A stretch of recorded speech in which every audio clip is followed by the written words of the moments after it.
serta Pusat Informasi PKS seluruh dunia. Salam menang bersama rakyat. Yang saya banggakan, para anggota kepanduan PKS dan relawan PKS, teman-teman insan pers, dan hadirin saudara-saudara sebangsa setanah air. Assalamualaikum warahmatullahi wabarakatuh. Alhamdulillah, kita panjatkan puji dan syukur kepada Allah Subhanahu wa taala. Di pagi yang teduh, di pagi yang suasananya memberikan perasaan kedamaian ini, kita diberikan kesehatan, diberikan kemudahan untuk bisa bersama-sama hadir di sini. Salawat dan salam kepada baginda Nabi besar Muhammad sallallahu alaihi wasallam. Alhamdulillah, senang sekali bisa berada di sini di antara ribuan kader PKS yang bara semangatnya begitu terasa menghangatkan suasana pagi ini. Semangat ini mengingatkan kita semua pada suasana hampir 20 tahun yang lalu menjelang Pilpres 2004. Apakah masih ingat? Di tahun itu, tahun 2004, PKS adalah partai yang pertama kali bergabung dalam koalisi untuk mencalonkan Bapak Susilo Bambang Yudhoyono menjadi Presiden RI 2004. Dan apa hasilnya? Kemenangan. Apa yang terjadi sesudah kemenangan itu? Perbaikan dan perubahan. Semangat 2004 itu terasa pada 7 tahun yang lalu. Di akhir 2016, saat PKS memberikan mandat kepada kami sebagai calon gubernur di DKI Jakarta, menjadi babak baru perjalanan kami bersama PKS. Kebersamaan yang dipupuk melalui perjuangan hingga mengakar dalam dan bertumbuh tinggi. Perjuangan kita saat itu seakan seperti Daud melawan Talut, yang kecil melawan yang raksasa. Dihadapkan dengan angka-angka survei saat itu, kader-kader PKS bukannya ciut, justru malah semangatnya berlipat ganda. Alhamdulillah, perjuangan besar saat itu kembali menghasilkan kemenangan. Saat itu kita semua bersama-sama, PKS membuktikan bahwa kemenangan bukan soal logistik, bukan soal kekuasaan semata, tapi ini soal kerja keras, kerja cerdas, kerja tuntas. Dan alhamdulillah Allah berikan pertolongan pada kemenangan pada kita semua. Selama 5 tahun perjalanan mengemban amanah di DKI Jakarta, PKS selalu mendampingi, selalu mendukung, selalu mengawal erat usaha.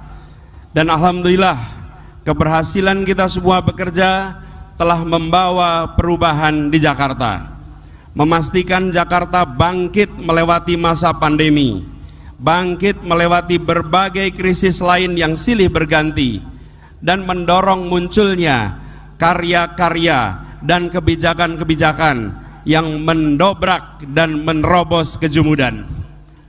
Bersama PKS di Jakarta, kita menjangkau semua, menghadirkan rasa tenang, rasa aman, teduh, damai, dan tentram bagi semua. Bersama PKS di Jakarta, kita telah berhasil biiznillah menghadirkan perubahan, menghadirkan kemajuan, menghadirkan keadilan bagi semua di Jakarta. Kini saatnya kita melangkah ke jenjang berikutnya. Seperti tagline Pemprov DKI Jakarta yang baru beberapa bulan ini digunakan. Tagline-nya berbunyi, sukses Jakarta untuk Indonesia. Tagline ini yang kita bawa sekarang. Hari ini 26 Februari 2023, hampir setahun sebelum pemilihan presiden dan pemilu untuk legislatif, PKS kembali mengibar tinggikan dan menggaung keraskan bara perjuangan. Perjuangan untuk apa? Perjuangan untuk bersama-sama memperbaiki, bersama-sama memajukan bangsa yang kita cintai. Apakah semuanya siap? Apakah semuanya siap? Apakah semua siap? Seperti telah dikatakan oleh Presiden PKS semalam di Rakernas, bangsa yang besar tidak boleh melupakan sejarah dan meninggalkan kesinambungan. Setiap masa ada pemimpinnya dan setiap pemimpin ada tantangannya. Presiden PKS semalam telah menyarikan kesinambungan peran dan jasa para pemimpin negeri selama ini. Mulai dari pertama, Bung Karno yang telah mewariskan pembentukan nation dan karakter building untuk mempersatukan bangsa yang beragam. Ini saya kutip langsung dari pidato Presiden PKS tadi malam. Yang kedua, Presiden Soeharto yang mewariskan pembangunan yang berkelanjutan. Kemudian Presiden Habibie yang menjunjung tinggi kebebasan dan upaya pemajuan demokratisasi. Lalu Presiden Kiai Haji Abdurrahman Wahid atau Gus Dur yang meneguhkan nilai-nilai keberagaman dan toleransi. Lalu Presiden Megawati yang menjadi simbol bahwa perempuan juga memiliki hak dan kesempatan yang sama untuk menjadi pemimpin di negeri ini. Lalu kemudian Presiden SBY yang mampu menghadirkan stabilitas nasional dan memajukan demokrasi, serta Presiden Jokowi yang telah melakukan percepatan pembangunan infrastruktur di berbagai pelosok negeri.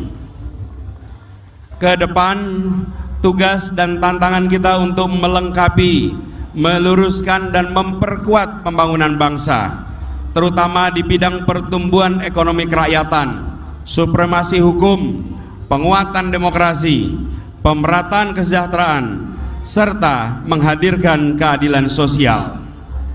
Prinsip-prinsip pendekatan dan kebijakan pembangunan dan pengelolaan pemerintahan yang telah kami sama-sama jalankan di Jakarta selama ini dapat menjadi gambaran, dapat menjadi tolak ukur atas apa yang akan kita lakukan di masa depan. Oleh karena itu, sering kami katakan, bila ingin melihat apa yang akan dilakukan seseorang ke depan, maka lihatlah rekam jejaknya, karena rekam jejaknya adalah prediktor terbaik untuk masa depan. Untuk itu saya sampaikan lagi kepada kita semua yang mendukung jalan perjuangan ini, dalam kerja ke depan kita tidak perlu membuat hoaks, kita tidak perlu memaki-maki mereka yang menyerang, kita tidak perlu mengarang-arang, dan kita juga tidak perlu melebih-lebihkan capaian. Kenapa? Karena kita percaya diri dengan rekam jejak, kita percaya diri dengan rekam karya, kita percaya diri dengan rekam gagasan yang ada selama ini. Sebarkan dan sampaikan itu semua dengan santun, dengan merangkul, dan dengan menginspirasi. Orang yang percaya diri dengan apa yang dimiliki tak akan terprovokasi, tak akan goyah dengan serangan dan usaha merendahkan pihak lain. Itulah kita. Bisa? Sanggup? Politik kita adalah politik keadilan dan persatuan. Keistimewaan Indonesia bukan sekedar terletak pada keragamannya. Ada banyak bangsa lain, ada banyak negara lain yang lebih beragam dari Indonesia, baik jumlah suku maupun bahasa. Tapi yang istimewa dari Indonesia kita, di dalam keragaman itu ada persatuan. Seperti sebuah persenyawaan, hidrogen dan oksigen membentuk senyawa baru namanya air. Air bukan hidrogen dan air bukan oksigen, tetapi dalam air ada hidrogen, dalam air ada oksigen, dan air adalah persenyawaan dari keduanya. Seringkali kita berfokus hanya membicarakan unsur-unsur pembentuknya dan melupakan persenyawaannya. Indonesia adalah hasil persenyawaan unsur-unsur yang begitu banyak yang ada di bangsa ini. dan persatuan itu mustahil terwujud tanpa hadirnya keadilan sosial. Tujuan pamungkas dari Pancasila, yaitu poin pertama pada janji kemerdekaan, adalah keadilan sosial bagi seluruh rakyat Indonesia. Adil itu bukan hanya negara melindungi minoritas dan bukan hanya mengakomodasi mayoritas, tapi negara hadir dan melindungi semuanya. Adil itu bukan hanya mengangkat yang kecil saja atau menguntungkan yang besar saja, tapi negara hadir untuk semua, membesarkan yang kecil tanpa mengecilkan yang besar. Dengan hadirnya keadilan bagi semua, maka hadir pula kedamaian dan kesejahteraan untuk semua. Inilah yang kita perjuangkan bersama.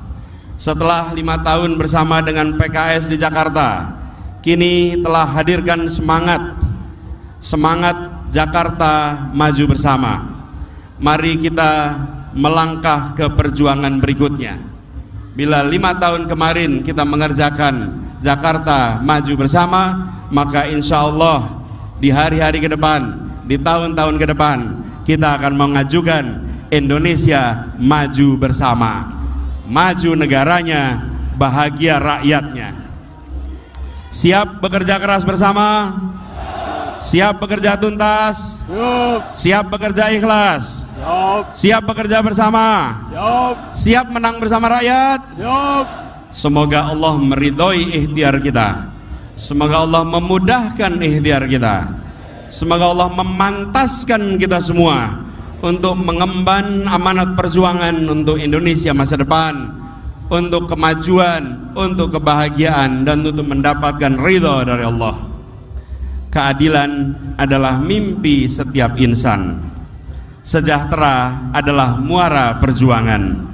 Bersama PKS kita bergandengan tangan, menang bersama rakyat, tuntaskan tujuan. Terima kasih atas perhatiannya. Wallahu muwaffiq ila aqwamit thoriq. Assalamualaikum warahmatullahi wabarakatuh.